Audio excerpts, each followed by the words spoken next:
After a historic 118-day strike, studios and actors have finally reached a deal. SAG-AFTRA's national board revealed the package had been approved by 86% of voters and now heads to the union's member base. But what does this mean for your favorite shows and movies? Let's bring in Canal, who has the details for us. Hi, Ali, what does the pipeline look like? Well, the good news is, Akiko, that these actors can now finally immediately return to work, which means a return of some of our favorite movies and TV shows that will be resuming production, or at the very least, they're expected to resume production over the coming weeks. If we take a look at some of the films that we should see ramp up those productions again, that includes movies like Gladiator 2, Deadpool 3, Venom 3, It Ends With Us, among many, many others. And this is certainly a big sigh of relief for studios that have been really wanting to get those films back up and running to fill out the rest of the theatrical slate for next year.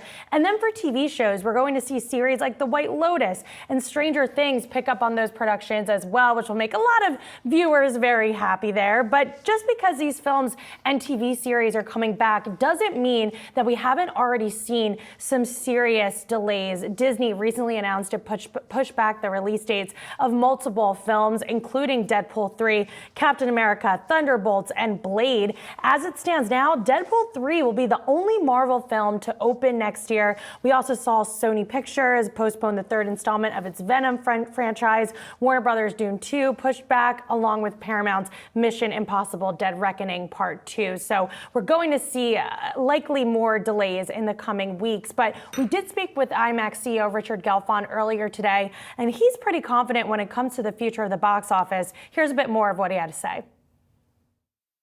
Films that are not yet in production, it's a little bit more complicated because you have stars who have different commitments for different periods of time, and you've got to juggle things. But I think the 24 slate is going to be fine, and I think the 25 slate is going to be phenomenal from what I know already.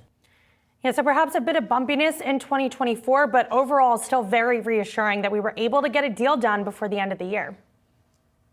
Indeed, I know we were worried about that deadline and what that would mean as it was kicking into looking ahead for spring.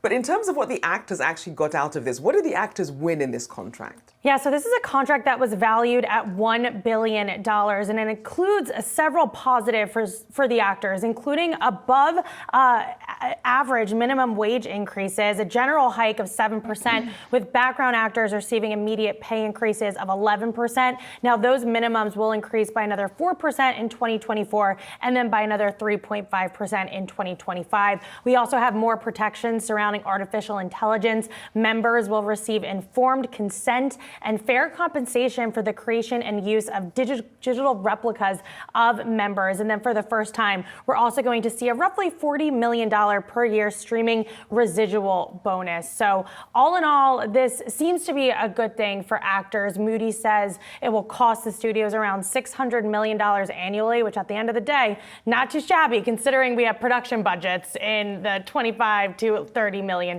range. Not too shabby at all. Canal, thanks so much for breaking that down for us.